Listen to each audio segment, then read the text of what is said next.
예, 방금 소개받은 고려대학교 행정학과 염재호입니다. 아, 그 앞에서 사회자가 소개해 주셨던 것처럼 이 렉처 투어드는 The Other Way Around라고 해서 좀 다른 시각에서 좀 보겠다라는 아주 좋은 취지에서 이제 3회째 시작이 된 것 같습니다. 오늘 이제 귀한 이 토론의 자리에 제가 사회를 볼 수 있게 돼서 영광으로 생각하고요. 특별히 요즘 관심이 많은 4차 산업혁명, 또 그것을 굉장히 앞당겨 온 코로나 사태, 이 두 가지의 그 영향 속에서 대학이 어떻게 바뀌는가 하는 것에 대한 이야기를 젊은 연사 세 분을 모시고 이야기를 들으려고 합니다. 저도 고려대학교 총장을 하면서 2015년에서 19년까지 총장직을 재임하면서 교육에 대한 것을 굉장히 많이 생각하게 됐습니다. 대학이 무엇인가? 대학이 무엇을 가르쳐야 되는가? 지금 제대로 잘 가르치고 있는가? 사회에서 어떤 기능을 해야 되는가? 학생들은 왜 대학을 와야 되는가? 오늘 이 팜플렛에도 이렇게 나온 걸 봤더니 꼭 대학을 가야 되나 하는 것에 대해서 의구심을 갖는 분들도 상당히 많이 있는 것 같습니다. 피터 드러커가 1997년에 포브스라는 잡지에서 인터뷰를 했는데 뭐라고 얘기했냐면 앞으로 30년 후에는 97년에서 30년 후니까 2027년 정도가 되겠죠. 대학 캠퍼스는 역사의 유물이 될 것이다.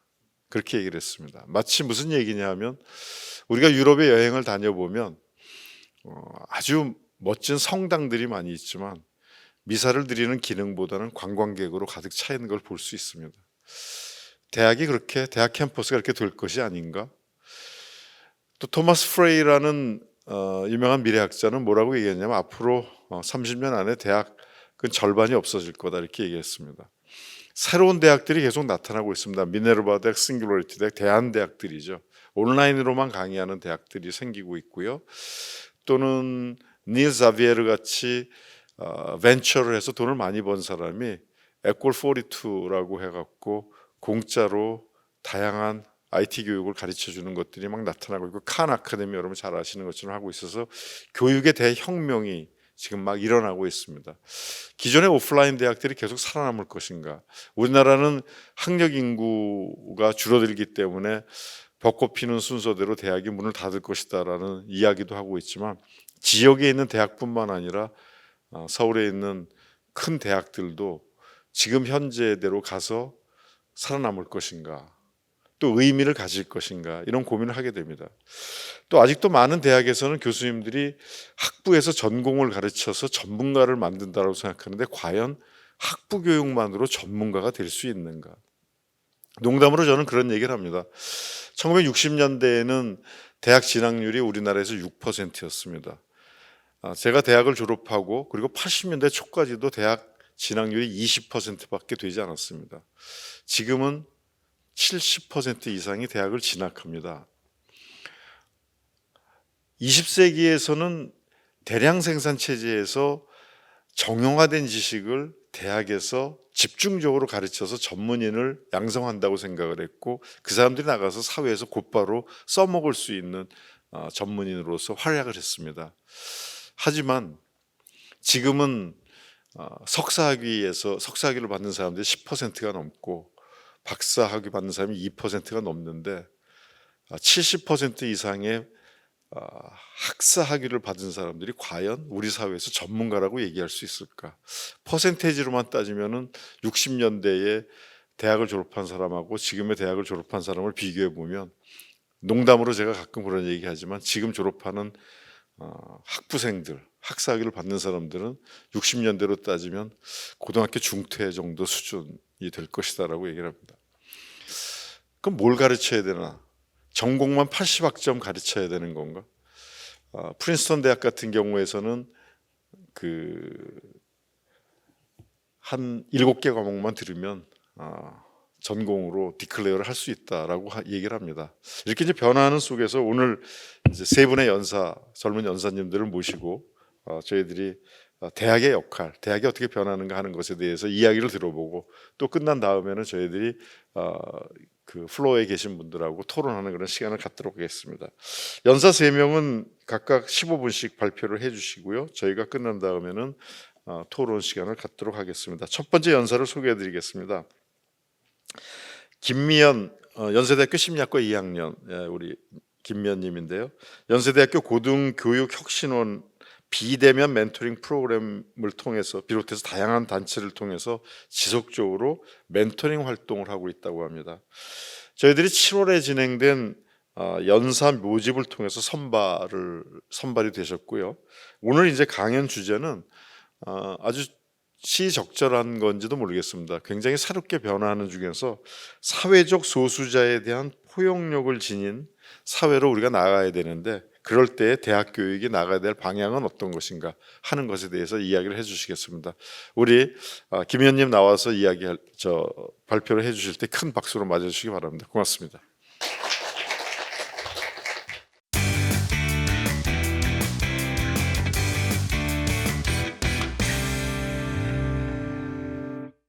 안녕하세요.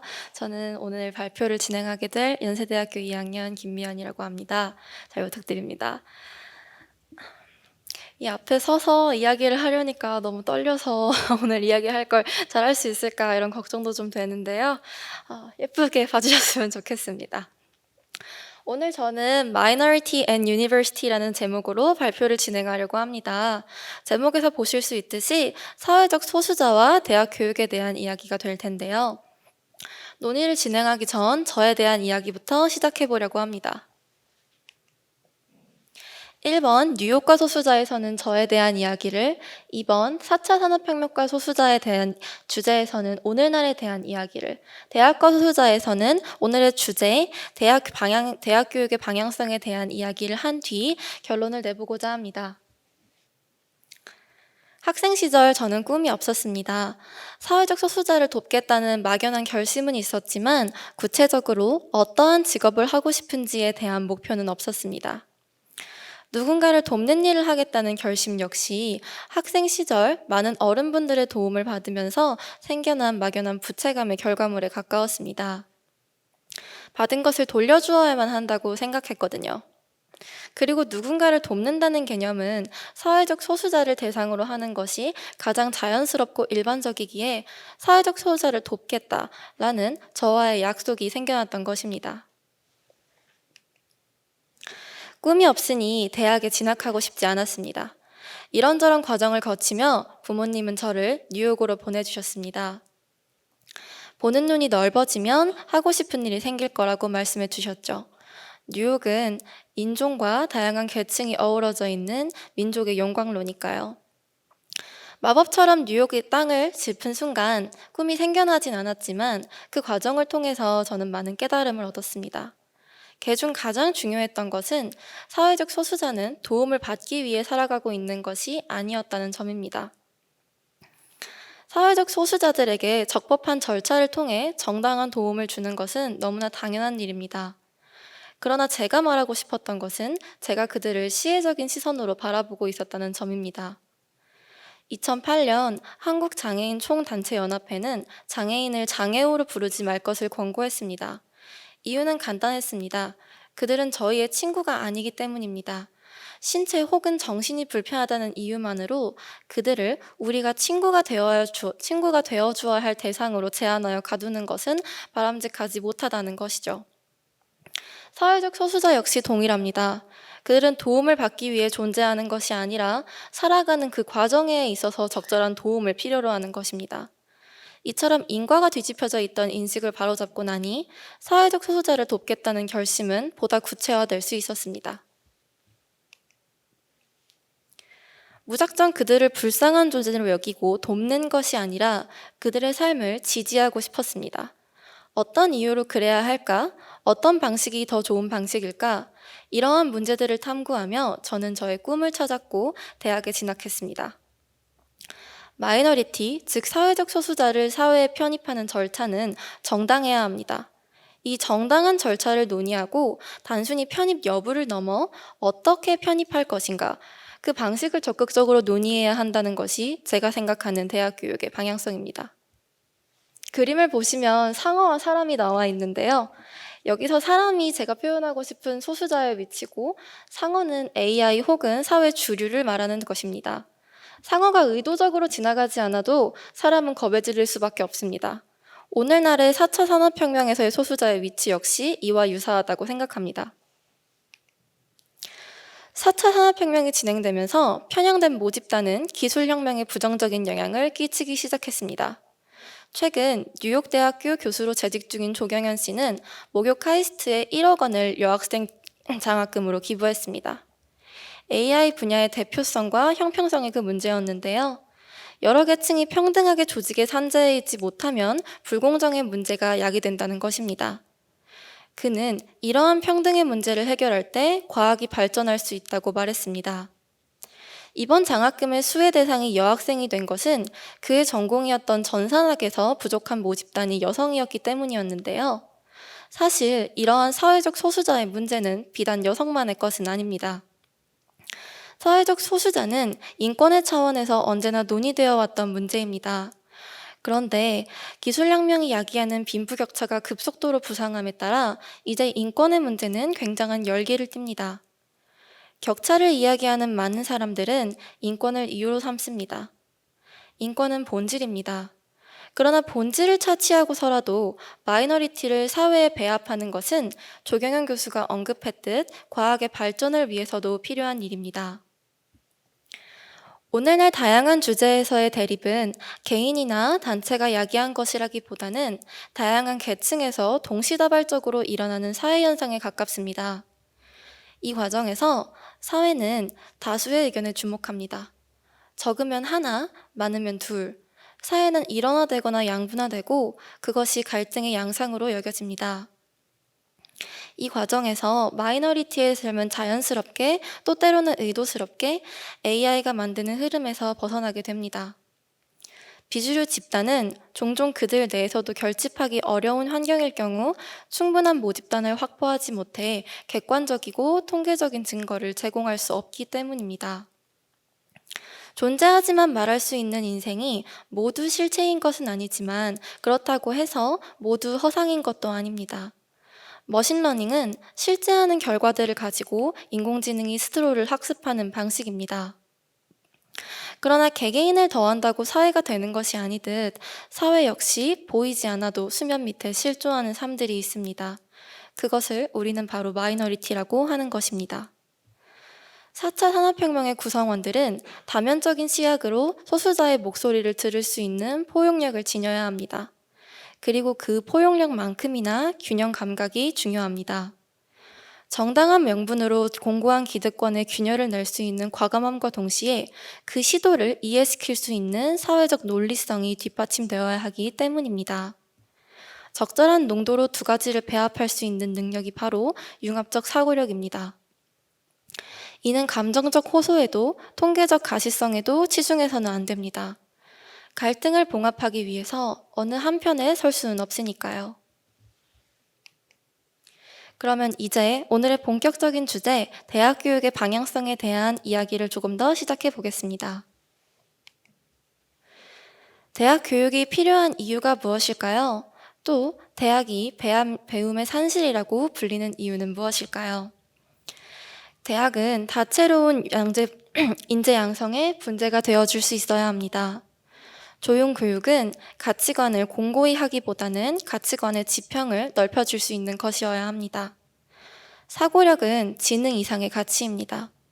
원소 이름을 더 많이 외우는 학생이 더 좋은 연구자가 되는 것이 아닙니다. 또한 대학교는 물음에 대한 답을 단순히 제공하기 위한 곳만이 아닙니다. 정보가 궁금하다면 논문을 보면 됩니다. 논문을 모아보고 싶다면 메타 연구집이나 책을 사면 됩니다. 제가 대학에 처음 진학한 이후 느낀 것은 정보를 마련할 수 있는 기반만 본인이 포착할 수 있다면 정작 정보를 찾아내는 이유 자체는 크게 어렵지 않았다는 것입니다. 그런데도 우리는 왜 대학에 가는 것일까요? 질문에 대답할 수 있는 사람이 되기 위해서입니다. 프로그래밍된 알고리즘이 개인의 자아를 모두 대변할 수 없듯이 개인의 호호, 판단, 그리고 의지는 지식과 무관하게 개인만의 것이어야 합니다. 사회적 소수자를 사회에 받아들여야 한다는 이야기는 초등학교 도덕교과서에도 나오는 이야기입니다.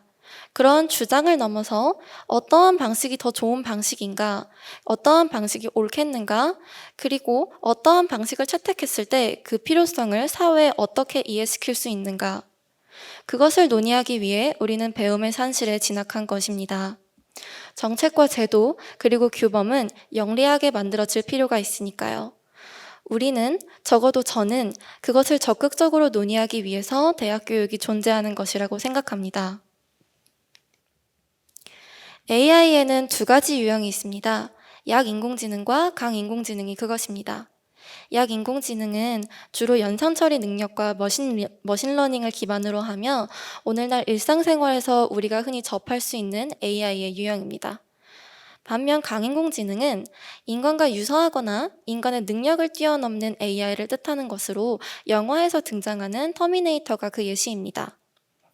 약인공지능의 일종인 알파고가 이세돌과의 대국을 거친 뒤 개선 과정 후에 60년승을 거두었다는 이야기는 매우 유명합니다. 이처럼 이제 우리에게 필요한 것은 연산처리 능력, 더 빠른 계산 능력이 아니라 AI와는 질적으로 다른 사고를 할 수 있는 사유의 능력입니다. 사회문화적 데이터 편향은 인공지능의 편향으로 연결됩니다. 그러한 편향은 주류의 흐름에 발맞추는 수순입니다. 그 수순의 오류를 짚어내고 AI가 말할 수 없는 가치관을 외치는 것, 그것이 바로 대학이 제시해 주어야 할 방향입니다. 이러한 면을 고려했을 때 오늘날의 대학 교육은 필자가 보는 가치들에 그다지 적합하지는 않은 것 같습니다. 현재 대학 교육은 21세기 기술혁명이 요구하는 인재상에 입각하기 위해 기술 만능주의적인 측면을 보이기 때문입니다. 현재의 대학 교육은 통계적인 가시성에 치중해 있습니다. 빅데이터는 무엇인가? 세계의 경제 흐름은 어떠한가? 가장 중요한 것은 무엇인가? 흐름을 아는 일은 물론 매우 중요합니다. 하지만 그보다 더 필요한 것은 흐름 그 이상으로 나아가는 것입니다. 흐름이 해답이 되기 때문입니다. 흐름은 사실명제입니다. 그리고 방향성은 가치명제죠. 사실명제가 가치명제로 오인받게끔 하는 교육은 바람직하지 못합니다. 사회 전체가 과학의 발전에 뒤처지지 않는 인재를 원하다 보니 대학 교육 역시 이에 발맞출 수밖에 없었을 것입니다. 배움의 산실이니까요. 하지만 결국 그러한 면에서 대학 교육은 변화해야 합니다.